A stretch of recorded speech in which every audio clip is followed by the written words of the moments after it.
Ang paglalakbay na nagpabago sa lahat. Pilipinas? Hindi ba't isang developing country lang yon? Bulong ni Linglan. Isang high school student mula sa isang prestihiyosong paaralan sa China habang tinitingnan ang listahan ng mga bansa para sa kanilang field trip. Para sa kanya, ang Pilipinas ay isang bansang mas mababa kaysa sa China. Isang lugar na hindi karapat-dapat pag-aksayahan ng oras. Kung walang magandang makikita, hayaan mo na. Kung talagang nakakainip, isipin ko na lang na naghahanap ako ng maipopost sa social media na isip niya. Alam niyang ganito rin ang iniisip ng kanyang mga kaklase. Minamaliit din nila ang Pilipinas. Ngunit lahat ng pag-iisip na iyon ay gumuho sa loob lamang ng 3 minuto matapos lumapag ang kanilang eroplano sa Ninoy Aquino International Airport.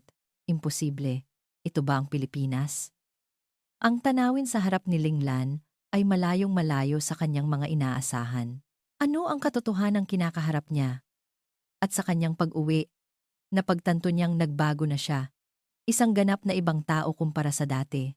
Ano sa Pilipinas ang nakapagpabago sa kanya ng ganito? Halina't subaybayan natin ang kanyang kuwento. Ayoko talagang pumunta sa Pilipinas. Sa silid-aralan pagkatapos ng klase, napabuntong hininga si Linglan nang i-anunsyo ng kanilang guro na sa Pilipinas gaganapin ang kanilang field trip. Bakit po sa Pilipinas? Sabi ko po gusto kong pumunta sa Europa, daing niya. Sunod-sunod ding umalingaw-ngaw ang reklamo ng iba pang mga estudyante. Ang Pilipinas po ay isang bansang hindi gaanong maunlad kumpara sa China, hindi po ba? Bakit po natin sasayangin ang oras sa isang lugar na tulad niyan? Dugtong ni Linglan. Land and free, sumang-ayon naman ang kanyang mga kaklase. Oo nga, sabi nila, developing country daw. Siguradong mahirap doon, baka hindi sapat ang pagkain para sa mga tao. Nagsimula ng magbulungan ng grupo. Nagbibitaw ng mga salitang mapanlait sa Pilipinas. Hayaan nyo na. Tutuloy pa rin naman tayo. Kumuha na lang tayo ng maraming litrato at ipost sa social media sa China para sabihing ito ang totoong Pilipinas. Sabi ni Linglan na may mapanuksong ngiti habang nakakrus ang mga braso. Tama yan. Maghahanap tayo ng ebidensya kung gaano kahuli sa sibilisasyon ang Pilipinas para gawing katatawanan pagbalik natin. Sa kanilang isipan, ang Pilipinas ay isang atrasadong bansa, walang halaga para bisitahin. Ang imahe nila sa bansa ay limitado lamang sa mga litrato ng mga lumang gusali o mahihirap na probinsya. Ilang buwan ang lumipas, dumating din ang araw ng kanilang pag-alis. Napilitan si Linglan at ang kanyang mga kaibigan na sumakay ng eroplano papuntang Pilipinas. Tapusin na lang natin to. Pero pag uwi natin, siguradong may baon tayong sangkaterbang katatawanan para sa lahat. Ganoon ang kanilang pakiramdam noon. Walang kamalay-malay na ang kanilang mga pananaw ay malapit nang magbago ng tuluyan. Unang araw ng paglalakbay. Ang pagkagulat sa airport. Lumapag na ang eroplanong sinasakyan ni Linglan sa Ninoy Aquino International Airport. Sana matapos na to para makauwi na. Bulong ni Linglan habang bumababa ng eroplano. Siguradong luma at sira-sira lang ang airport na to. Hay nako. Sige. Kunan na lang natin ang ilang litrato bilang ebidensya. Dagdag ni Tansin. Ang matalik na kaibigan ni Linglan na may halong pagkabagot. Ngunit sa sumunod na segundo, pareho silang napakusot ng mata, hindi makapaniwala sa kanilang nakikita. Ang tanawin sa kanilang harapan ay hindi paliparan ng isang mahirap na bansa tulad ng inaakala nila, makinang na sahig na gawa sa granite, mga automatikong pinto na bumubukas ng walang ingay, mga dambuhalang screen na nagpapalabas ng mga modernong promotional video, kasama ang kumpletong sistema ng mga signboard sa Ingles at Chinese. Teka, ito ba talaga ang Pilipinas? Nagbago ang ekspresyon sa mukha ni Linglan. Ngunit hindi pa doon natatapos ang mga nakakamanghang bagay. Grabe! Ang ganda! Bulalas ni Tanshin na nakanganga. Teka, mas moderno to kaysa sa inaasahan ko. Oo nga. Habang naglalakad sila papasok, lalo pa silang namangha. Sinundan ni Linglan ang karatula patungo sa banyo At ang natagpuan niya ay isang malinis at marangyang espasyo na parang sa isang five-star hotel. Ang kintab ng banyo. Ang inidoro ay may sensor para sa automatikong pagbukas-sara ng takip, may bidet, at ang pinakabagong henerasyon ng flush. Bawat sulok ng pader ay malinis at mayroon pang banayad at mabangong amoy. Mas malinis pa yata to sa banyo ng school natin. Naisip niya. Man. Nang ilapit niya ang kanyang kamay sa lababo, automatikong umagos ang tubig. Napatingin si Linglan sa cleaning schedule na nakasabit sa tabi ng salamin. Nililinis bawat oras. Sa pasukan ng banyo, may nakasulat na para sa isang laging malinis na espasyo at may isang staff na naglilinis na may ngiti sa labi. Hoy, tingnan niyo to. Hindi ka pani-paniwala. Tawag ni Linglan sa kanyang mga kaibigan. Lahat sila ay may parehong ekspresyon ng pagkamangha. Paano nangyari to? Dito sa bansang balak nating pagtawanan, kinuha ni Linglan ang kanyang telepono para kumuha ng litrato. Ngunit napagtanto niyang sa mga larawang ito, paano niya maipopost na atrasado ang Pilipinas.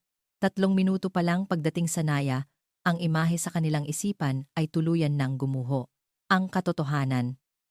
Tungkol sa Maynila. Matapos kunin ang kanilang mga bagahe, nagtungo sila sa main lobby ng airport. Siguro, airport lang ang espesyal. Paglabas natin, siguradong mas maunlad pa rin ang China, pilit na kinukumbinsi ni Linglan ang sarili. Ngunit paglabas nila ng airport, muli silang natahimik. Sa kanilang harapan ay mga maayos na kalsada at mga nagniningning na skyscraper sa ilalim ng mga ilaw. Wow! Napahinto pa si Tansin. Habang naglalakad patungo sa paradahan ng bus, may napansin si Linglan. Bakit parang hindi ako nakakarinig ng malalakas na busina? Sa China, normal lang ang ingay ng busina at sigawan ng mga tao. Pero dito, kahit na may trapiko, mayroong isang kakaibang kaayusan. Mga taong tahimik na naglalakad at mga sasakyang sumusunod sa batas trapiko. Mukhang kalmado ang mga tao, sabi ng isa niyang kaklase. Lito ring nakatingin sa paligid. Sa loob ng bus papuntang hotel, tumingin si Linglan sa bintana. Baka naman talaga airport lang ang espesyal? Bulong niya sa sarili. Ngunit nang pumasok ang bus sa sentro ng Bonifacio Global City, muli siyang napanganga. Tingnan niyo, walang kahit isang pirasong basura sa kalsada? Sigaw ng katabi niya. Totoo nga, kahit walang nakikitang tagalinis, sa tuwing hihinto ang bus sa traffic light, pinagmamasdan ni Linglan ang bangketa pero wala siyang makitang kahit kapirasong basura. May mga karatula na bawal magtapon ng basura, ngunit wala namang basurahan sa malapit. Wala bang nagtatapon ng basura kahit saan? Idinikit ni Linglan ang mukha sa salamin. Pinagmamasdan ang mga Pilipinong naglalakad sa bangketa. At doon, nakita niya ang isang lalaking nakasuit na kumuha ng tissue sa kanyang bulsa, suminga, at inilagay ang ginamit na tissue sa isang maliit na plastic bago ito ibinalik sa kanyang briefcase. Teka! Walang basurahan sa malapit? Pero dala-dala niya ang sarili niyang basura? Gulat na sabi ni Tansin. Kung sa China yan, sigurado, itinapon na lang sa daan. Sa gilid ng bangketa, may mga magagandang paso ng bulaklak at ang mga upuan sa parke ay walang bahid ng dumi. Siguro naging ugali na nila ang pagiging malinis. Naisip ni Linglan. Tiningnan niya ang bote ng mineral water sa kanyang kamay. Karaniwan, itatapon niya ito agad pagkaubos. Pero ngayon, inilagay niya ito sa kanyang backpack. Habang nasa Pilipinas, susubukan kong gayahin sila. Ang Pilipinas ba talaga ay isang developing country? Pabirong tanong ng isang kaibigan. Pero walang makasagot. Ang hinhin ng mga Pilipino. Nang gabing iyon sa hotel, naupo sila sa lobby habang naghihintay ng hapunan. Muli, namangha sila sa kilos ng mga Pilipino. Tingnan nyo. Yung matandang mag-asawang Pilipino. Ang hinhin nilang mag-usap sa lobby. Napakagalang tingnan. Ang ibang mga bisitang Pilipino ay mahinahon ding nag-uusap. Hindi gumagawa ng ingay na hindi kailangan. Tayo ba sa China? Mas maingay tayo kaysa dito? Nagsimulang mapagtanto ni na Linglan. O baka tayo talaga ang maingay? Sa eroplano? Ganoon din. Karamihan sa mga Pilipino ay tahimik na nagbabasa o nakapikit na nagpapahinga, habang ang mga turistang Tsino ay madalas na malakas mag-usap at paikot-ikot sa cabin. Parang walang emosyon ang mga Pilipino, no? Pabirong sabi ni Linglan. Ngunit may halo itong pagkalito. Hindi. Sa tingin ko hindi ganoon. Seryosong sagot ni Tansin. Siguro mas iniisip lang ng mga Pilipino ang mga tao sa paligid nila kaysa sa atin. Pagkaing Pilipino. Na, higit sa inaasahan. Ang pagkain ng Pilipino, sigurado puro maalat at maasim lang ang lasa. Hindi masarap yan. Kunot noong sabi ni Linglan nang dalhin sila sa restaurant ng hotel. Sa mesa, nakahain ng maganda ang bulalo, pork BBQ, at lumpia Shanghai. Mukha namang okay. Pero yung lasa, wag na tayong umasa. Sabi niya habang kinukuha ang kanyang kubyertos at marahang tumikim sa sabaw ng bulalo. Sa sandaling iyon, nanlaki ang kanyang mga mata. Ano to? Sobrang sarap! Ang malinamnam na tamis ng sabaw na pinakuluan sa buto, ang aroma ng mga pampalasa ay kumalat sa kanyang bibig. Ang kanyang katabi ay may ganoon ding reaksyon ng tikman ang pork BBQ. Ang sarap nito. Ang lambot at bango ng inihaw na karne. Oo nga, yung lasa, balanse, at napakasarap. Ganito pala ang pagkain ng mga Pilipino? Sinimulan ng kainin ni Linglan ang iba pang putahe. Itong lumpia, ang lutong ng balat pero ang sarap ng palaman sa loob. Ang sarap sa pakiramdam. Hindi nagtagal, naubos lahat ng pagkain sa mesa. Hindi ba't pihikan ako sa pagkain? Tiningnan ni Linglan ang mga basyong plato na hindi makapaniwala. Ang iba niyang mga kaibigan ay nahumaling din sa lutuing Pilipino. Yung pagkaing Pilipino na natikman natin sa China, walang-wala kumpara dito. Nang gabing iyon, agad na nag-text si Linglan sa kanyang ina.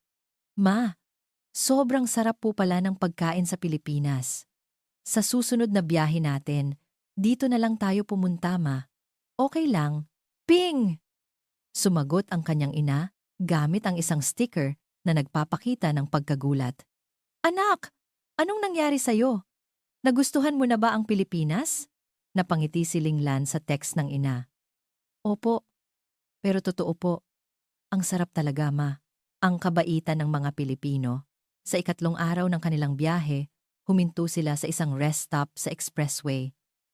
Pupunta lang ako sa banyo saglit, paalam ni Linglan. Ang banyo sa rest stop ay kasing linis din ng sa airport at hotel. Lahat ba ng banyo sa Pilipinas ganito kalinis? Ngunit paglabas niya, wala na ang bus. Nasaan na yung bus? Lumingon-lingon siya. Mga ibang tourist bus na lang ang nakikita. Naiwan na yata ako. Nagmamadali niyang kinapa ang bulsa, pero ang cellphone niya ay nasa bus din. Patay, anong gagawin ko? Namutla si Linglan at napaupo sa isang bench, puno ng pag-aalala. Sakto namang may isang matandang mag-asawang Pilipino na nakakita sa kanya mula sa malayo at lumapit. Anong nangyari sa'yo? Iha, tanong ng matandang babae sa mabagal na Tagalog. Hawak ang cellphone na may bukas na translation app. Naiiyak na ipinaliwanag ni Linglan ang sitwasyon sa pautal-utal na Ingles. The bus left. 8080 THN, Abdapord. My phone is on the bus. Kawawa ka naman. Sabi ng mag-asawa, tumatango na may pag-aalala. Tinanong nila sa pamamagitan ng app. Alam mo ba ang pangalan ng hotel ninyo? Umiling si Linglan. Hindi niya alam ang pangalan ng hotel o ng bus company. Nang makita ang kanyang kawalan ng pag-asa, sinabi ng mag-asawa, kung ganoon, ihahatid ka na lang namin sa susunod ninyong pupuntahan. Po? Pwede po ba yon? Gulat na tanong ni Linglan. Hindi niya inakalang may taong handang magsakay ng isang estranghero, isang dayuhan pa, sa isang malayong lugar. Walang problema, iha. Huwag kang mag-alala. Sabi ng mag-asawa na may magiliw ng ngiti. Sa loob ng kanilang sasakyan, ikinuwento nila ang tungkol sa mga tourist spot sa Pilipinas at ang kanilang karanasan noong bumisita sila sa China. Kahit hindi gaanong tuloy-tuloy ang usapan dahil sa app, nagsimulang gumaan ang loob ni Linglan. Bakit po napakabait ninyo sa akin? Tanong ni Linglan. Sumagot sila na may kaunting pagtataka. Normal lang naman na tulungan ang kapwang nangangailangan. Naalala ni Linglan ang minsang pagmamaliit niya sa mga Pilipino at nakaramdam siya ng matinding hiya. Ang pagiging nasa oras ng tren. Susunod, sasakay tayo ng tren. Anunsyo ng guro. Medyo nasabik si Linglan. Siguro pareho lang yan ng high-speed train sa China, sabi ni Tanshin. Siguro nga. Pero mas bago at mas mabilis siguro yung sa China. Ngunit pagdating nila sa istasyon, muli na namang nagulat si Linglan. Tahimik ang istasyon, kahit maraming tao, walang sumisigaw o nag-iingay. Maayos na nakapila ang mga tao habang naghihintay ng tren. Tumingin si Linglan sa relo. 30 segundo na lang darating na ang tren. Darating kaya ito sa tamang oras? Nang tumama ang kamay ng relo sa eksaktong oras, dahan-dahang pumasok ang tren sa istasyon. Imposible! Sakto sa segundo! Bulalas ni Linglan. Nang bumukas ang pinto, malinis ang loob ng bagon at maayos ang mga upuan. Pagkasakay, patuloy na tinitingnan ni Linglan ang kanyang relo. 1 minuto pa bago umalis. Siguradong may late ng kaunti yan. Ngunit isang boses ang umalingaw-ngaw mula sa speaker. Aalis ang tren sa itinakdang oras. At tama nga, umandar ang tren sa eksaktong oras. Walang mintis, kahit 1 segundo. Dahan-dahang nagbago ang pananaw ni Linglan. Bakit ganito ka-eksakto ang sistema sa Pilipinas?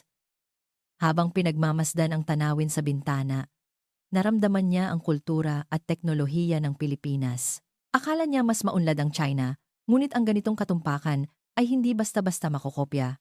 Huling araw ng biyahe. Sa huling araw, malungkot na tumingin si Linglan sa bintana. Uuwi na tayo? Ang kanyang mukha ay ganap nang nagbago kumpara noong mga nakaraang araw. Mula sa isang dalagang laging nagrereklamo at gustong umuwi. Ngayon ay gusto pa niyang manatili sa Pilipinas nang mas matagal. Hoy! Sa susunod na biyahe, bumalik tayo sa Pilipinas, ha? Sabi ni Tansin habang isinasara ang maleta. Sige, magandang ideya yan. Prangkang, sagot ni Linglan. Noong nagsimula ang biyaheng ito, inakala niyang ang Pilipinas ay isang atrasadong bansa. Ngunit matapos maranasan ang kalinisan ng airport, ang kapayapaan ng lungsod, at higit sa lahat, ang kabaitan ng mga tao, ang kanyang pananaw ay nagbago ng 180 degrees. May mga lugar na mas komportable at mas malinis pa kaysa sa China. Oo. At ang mga tao, sobrang babait, nakakagulat sa kabaitan. Sa tuwing nagtatanong sila ng direksyon o humihingi ng suhestiyon sa restaurant, nararamdaman nila ang pagiging matulungin ng mga Pilipino. Kung sa China, bibihira sigurong tulungan ang mga dayuhang hindi kilala, sabi ni Tansin, at napakaligtas pa sa Pilipinas. Kahit gabi, pwedeng maglakad mag-isa ang babae. Naalala ni Linglan noong naglakad sila sa Bonifacio High Street. Kahit sa mga eskinita, nakakaunti ang tao. Hindi siya nakaramdam ng takot. Hindi lang tayo. Pati mga kaklase natin, ganyan din ang sabi. Sa restaurant ng hotel, pinag-uusapan din ng ibang estudyante na mas maganda pala ang Pilipinas kaysa sa inaakala nila. Sa hinaharap, baka lumipat ako sa Pilipinas para manirahan. Pabirong sabi ni Linglan. Pero may halo itong katapatan. Kung papayag ang mga magulang ko, gusto ko ring mag-aral ng kolehiyo sa Pilipinas, sabi ni Tanshin. Nanlaki ang mata ni Linglan. Kolehiyo? Mukhang masaya mag-aral sa Pilipinas. Nang dumating ang bus, isinakay na nila ang mga bagahe, tahimik na tumingin si Linglan sa bintana.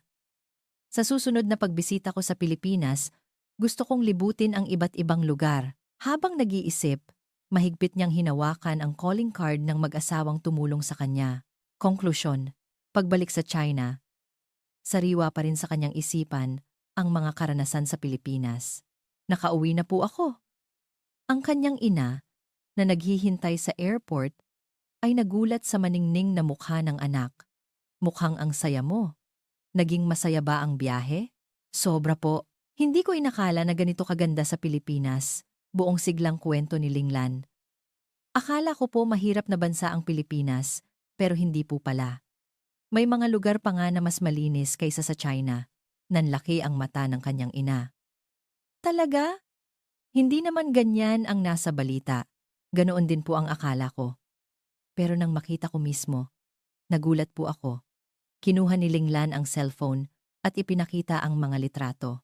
Ito po yung banyo sa airport, parang hotel. At ito po yung pagkain sa hotel. Hindi ka panipaniwala sa sarap. Gusto ko pong bumalik. Sa susunod, gusto ko on our own, hindi nakasama sa tour. Napangiti ang ina sa pagbabago ng anak. Sige, sa susunod na bakasyon, pumunta tayo sa Pilipinas. Isama natin ang papa mo. Agad na tinext ni Linglan ang kanyang ama. Gusto ko talagang makita ulit. Yung mabait na mag-asawang tumulong sa akin sa Pilipinas. Sa screen ng kanyang cellphone, naroon ang litrato niya kasama ang matandang mag-asawang Pilipino. Sa klase ni Linglan, ang paksang, ang ganda pala ng Pilipinas, ay laging usap-usapan. Lahat ng sumama sa biyahe ay humanga sa kalinisan, kabaitan ng mga tao, at kultura ng Pilipinas. Sa hinaharap, gusto kong magtrabaho o mag-aral sa Pilipinas. Hoy Linglan, sa susunod na bakasyon, pupunta ang pamilya niyo sa Pilipinas, di ba? Pwede bang sumabay ang pamilya namin? Tanong ng kanyang matalik na kaibigan. Masayang tumango si Linglan. Oo naman. Mas masaya kapag marami tayo. Ang Pilipinas ay hindi isang bansang atrasado, kundi isang bansang karapat-dapat igalang. Naramdaman ito ni Linglan mula sa kaibuturan ng kanyang puso. Ang kanyang mga paniniwala na dating naniniwalang China ang pinakamagaling ay ganap na nagbago matapos ang ilang araw na karanasan. Sa susunod, gusto kong bisitahin kasama ang pamilya ko ang iba't ibang probinsya ng Pilipinas. Habang nag-iisip, sinimulan na ni Linglan ang pagpaplano para sa kanyang susunod na paglalakbay sa Pilipinas. Ang dalagang dating, nagsabing, ayoko talagang pumunta sa Pilipinas ay tuluyan nang nahulog ang loob sa bansang ito. Ang ikalawang paglalakbay. Ilang buwan ang lumipas. Ang pangako ng paglalakbay sa Pilipinas kasama ang pamilya ay natupad. Ang ama ni Linglan, isang negosyanteng laging ipinagmamalaki ang pag-unlad ng China, ay may pag-aalinlangan pa rin sa simula. Ganoon ba talaga kaganda? Mas maganda pa sa mga syudad natin? Tanong niya. Samantala, ang kanyang ina ay tuwang-tuwa matapos marinig ang mga kwento ng anak. Sa pagkakataong ito, hindi nila pinili ang abalang Maynila. Nagpasya silang pumunta sa Banawe. Ang hiyas ng Cordillera, ayon na rin sa mungkahi ng mag-asawang tumulong kay Linglan. Gusto ni Linglan na maranasan ng kanyang pamilya ang ibang mukha ng bansa, isang lugar na maringal at mayaman sa kultura. Nang lumapag ang eroplano sa pinakamalapit na paliparan, ang unang naramdaman ng kanyang ama ay kaunting pagkadismaya. Mas maliit at mas luma ang airport dito kaysa sa atin, sabi niya. Ngumiti lang si Linglan. Papa, wag po muna kayong humusga. Subukan niyo pong damhin gamit ang puso niyo. Tulad ng ginawa ko. Sinimulan nila ang kanilang paglalakbay sa pagbisita sa isang nayon ng mga Ifugao. Sa halip na mga palabas para sa turista, dito ay nakipag-usap sila, natuto tungkol sa paghahabi at sa pamumuhay ng mga lokal. Ang ama ni Linglan, isang taong kilalang seryoso, ay napangiti nang bigyan siya ng isang bata sa nayo ng isang ligaw na bulaklak. Napakasimple at tatag nila. Bulalas niya. Kinabukasan, ginalugad nila ang bayan. Naglakad sa gitna ng mga lumang istruktura at antigong simbahang bato na nababalot ng lumot. Nang dalhin sila sa viewpoint para tanawin ang hagdan-hagdang palayan ng Banawe, natulala ang kanyang ama sa kariktan nito na nakatago sa mga ulap. Matagal siyang natahimik. Para malupig ang ganito kalawak na kalikasan maraming siglo na ang nakalipas, ang kanilang mga ninuno ay tiyak na may pambihirang pananampalataya at sibilisasyon. Sabi niya na may halong paghanga. Sa gabi, namasyal sila sa isang lokal na pamilihan. Walang tulakan o siksikan. Sa halip, isang masayang kapaligiran, tawanan, at ang mabangong amoy ng mga iniihaw na pagkain. Labis na nasiyahan ang ina ni Linglan sa pagtikim ng mga lokal na pagkain at sa pakikipag-usap sa mga tindera gamit ang simpleng Ingles na laging sinasalubong ng mga palakaibigang ngiti. Parang hindi nagmamadali ang mga tao dito, Linglan. Mukhang tunay silang masaya sa buhay nila. Isang maliit na insidente ang nangyari nang ang ama ni Linglan ay masyadong nalibang sa pagkuha ng litrato at naligaw sa pamilya.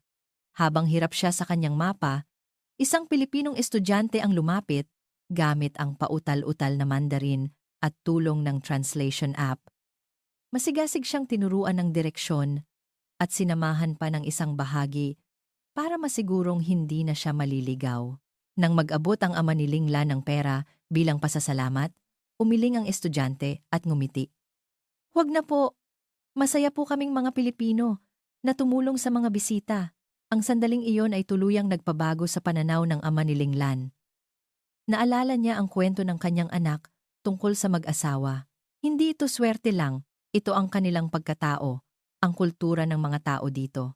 Sa huling araw ng kanilang biyahe, tumayo ang buong pamilya sa isang viewing deck. Pinagmamasdan ang kabuuan ng magandang tanawin sa gitna ng hamog ng umaga.